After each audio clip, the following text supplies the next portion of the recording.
శ్రీ కృష్ణేశ్వర జ్యోతిర్లింగం మన దేశంలోని పవిత్ర ద్వాదశ జ్యోతిర్లింగాల్లో 12వది చివరిది శ్రీ కృష్ణేశ్వర జ్యోతిర్లింగం. ఈ జ్యోతిర్లింగం మహారాష్ట్రలోని ఎల్లోరా గుహలకు 2 కిలోమీటర్ల దూరంలో ఉంది. ఔరంగాబాద్ పట్టణానికి సుమారు 30 కిలోమీటర్ల దూరంలో ఈ పుణ్యక్షేత్రం ఉంది. ప్రస్తుతం ఈ దేవాలయం కంటే ఎల్లోరాలోని గుహలను ఎక్కువ మంది యాత్రికులను ఆకర్షిస్తున్నాయి. అయితే ఈ గుహల కంటే అతి ప్రాచీనమైనది, పవిత్రమైనది కృష్ణేశ్వరాలయం.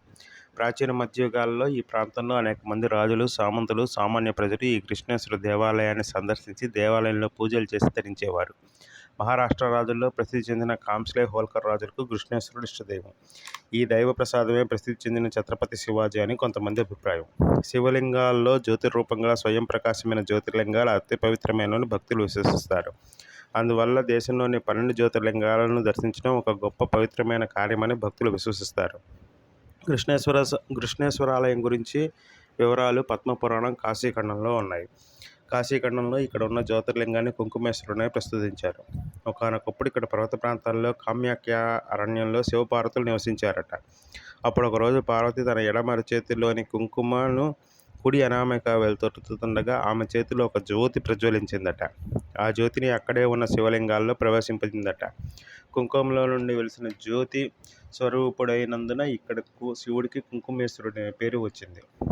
ఇక్కడ జ్యోతిర్లింగం అంతర్భాగం కుంకుమ రంగులో ఉంది. అందువల్ల ఇక్కడికి ఈశ్వరుడికి కుంకుమేశ్వరుడు అని అంటారు. కృష్ణేశ్వరం అనే పేరు ఎట్లా వచ్చింది? ఈ ప్రశ్నకు సమాధానంగా ఎన్నో కథలు ఉన్నాయి. పార్వతీదేవి అరచేతిలోని కుంకుమను ఘర్షణ చేయడం వల్ల కృష్ణేశ్వరం పేరు వచ్చిందని ఒక వివరణ.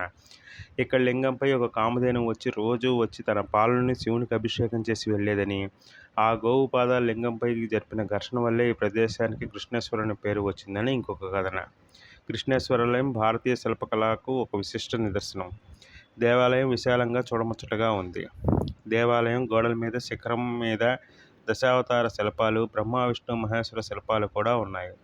గుడి ఆవరణలో ఒక పెద్ద అందమైన నంది విగ్రహం ఉంది. ఈ దేవాలయాన్ని క్రీస్తు శకం 8వ శతాబ్దిలో పరిపాలించిన దంతి దుర్గా కృష్ణాలు నిర్మించినట్టు చారిత్రాత్మక ఆధారాలు ఉన్నాయి. 18వ శతాబ్దంలో ఇండోర్ను పరిపాలించిన అహల్యాబాయి రాణి ఈ దేవాలయాన్ని నిర్మించినట్టు చారిత్రక ఆధారాలు తెలియజేస్తున్నాయి.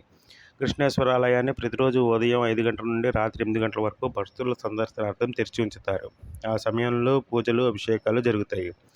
దేవాలయంలోనికి వెళ్లే మగవారు చొక్కాలు, బనీన్ లేకుండా ఆలయంలోకి వెళ్ళాలి. ఇక్కడ శివరాత్రి మహావైభవంగా జరుగుతుంది. ఆ రోజు ఇక్కడికి అనేక ప్రాంతాల నుండి వేలాది మంది వచ్చి శివాలయంలో పూజలు, అభిషేకాలు చేయిస్తారు. శివరాత్రి రోజున సాయంకాలం నుండి తీర్థం నుండి తిరిగి దేవాలయానికి శివుని పల్లకిలో ఊరేగిస్తారు. శివతీర్థంలో శివునికి స్నానం, అభిషేకాలు, పూజలు చేయిస్తారు. ఈ ఉత్సవంలో వేలాది మంది ఎంతో ఉత్సాహంగా పాల్గొంటారు. సామాన్యంగా శివాలయాల్లో శివలింగం పడమటి ముఖంగా ఉంటుంది. కానీ కృష్ణేశ్వరాలయంలో శివలింగం తూర్పు ముఖంగా ఉంది. ఇది కృష్ణేశ్వరాలయ ప్రత్యేకత. కృష్ణేశ్వరాలయ సమీపంలో ఉన్న పుణ్యతీర్థాన్ని శివాలయ తీర్థం అంటారు. ఈ తీర్థం ఆవిర్భావం నుంచి ఎన్నో కథలు ఉన్నాయి. అందులో ఒకటి, పూర్వం ఏలరాజు అనే రాజు ఈ ప్రాంతంలో పరిపాలించేవాడు. ఒకరోజు ఆయన వేటకి అడవిలోకి వెళ్ళి అడవిలో జంతువులన్నింటినీ చంపేస్తాడు. ఆ అడవిలో తపస్సు చేసుకుంటున్న గౌతమ మహర్షి అందుకు ఆగ్రహించి ఏలరాజును శపిస్తాడు. ఆ శాప ప్రభావం వల్ల ఆ రాజు శరీరం అంతా పురుగులమయం అవుతుంది. కొన్ని రోజుల తర్వాత ఆ రాజు మళ్ళీ వేటకు వెళ్తాడు. ఈసారి రాజుకు అడవిలో ఎక్కడా ఒక జంతువు కూడా దొరకదు. అలసిపోయి దాహంతో ఆ రాజు శివాలయానికి చేరుకుంటాడు. అక్కడ ఆవు గిట్టల గుంటల కొద్ది నీళ్లు కనిపిస్తే ఆ కొద్ది నీటితో మెదలు తడుపుకుంటాడు. ఆ నీటి మహిమ వల్ల రాజు ముఖం నుండి పురుగులు మాయమవుతాయి.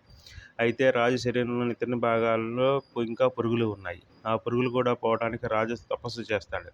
తపస్సు ఫలితంగా రాజుకు బ్రహ్మదేవుడు ప్రత్యక్షమైనప్పుడు తన శరీరం అంతటా పురుగులు లేకుండా చేయడానికి అవసరమైన పవిత్ర జలాన్ని ఇవ్వమని, అంతేకాకుండా ఆ ప్రాంత ప్రజల ఆయురారోగ్యాల నిమిత్తం ఔషధయుక్తమైన నీరు సమృద్ధిగా అక్కడ ఉండేటట్లు అని బ్రహ్మదేవుడు రాజు కోరతాడు.